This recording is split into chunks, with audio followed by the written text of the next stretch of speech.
ഗലാത്യർക്ക് എഴുതിയ ലേഖനം 3-ാം അധ്യായം 1 മുതൽ 14 വരെ.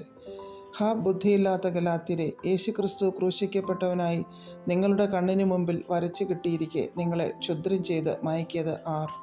ഞാൻ ഇതൊന്നു മാത്രം നിങ്ങളോട് ഗ്രഹിപ്പാൻ ഇച്ഛിക്കുന്നു.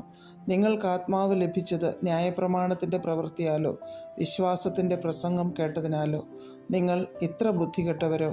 ആത്മാവ് കൊണ്ട് ആരംഭിച്ചിട്ട് ഇപ്പോൾ ജഡം കൊണ്ടോ സമാപിക്കുന്നത്? ഇത്രയെല്ലാം വെറുതെ അനുഭവിച്ചുവോ?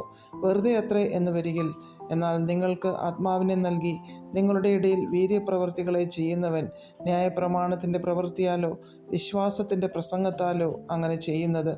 അബ്രഹാം ദൈവത്തിൽ വിശ്വസിച്ചു, അത് അവന് നീതിയായി കണക്കിട്ടു എന്നുണ്ടല്ലോ.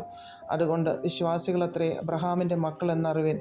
എന്നാൽ ദൈവം വിശ്വാസം മൂലം ജാതികളെ നീതീകരിക്കുന്നു എന്ന് തിരുവെഴുത്ത് മുൻകണ്ടിട്ട് നിന്നിൽ സകലജാതികളും അനുഗ്രഹിക്കപ്പെടും എന്നുള്ള സുവിശേഷം അബ്രഹാമിനോട് മുമ്പ് കൂട്ടി അറിയിച്ചു. അങ്ങനെ വിശ്വാസികൾ വിശ്വാസിയായ അബ്രഹാമിനോട് കൂടെ അനുഗ്രഹിക്കപ്പെടുന്നു.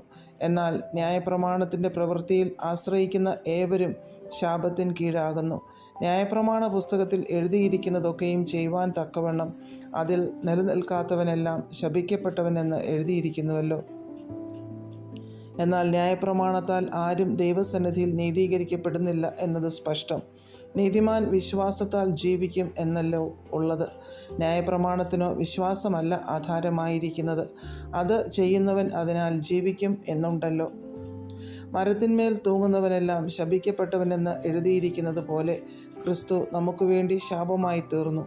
ന്യായപ്രമാണത്തിൻ്റെ ശാപത്തിൽ നിന്ന് നമ്മെ വിലയ്ക്ക് വാങ്ങി അബ്രഹാമിൻ്റെ അനുഗ്രഹം ക്രിസ്തുയേശുവിൽ ജാതികൾക്ക് വരേണ്ടതിന് നാം ആത്മാവെന്ന വാഗ്ദത്ത വിഷയം വിശ്വാസത്താൽ പ്രാപിപ്പാൻ തന്നെ.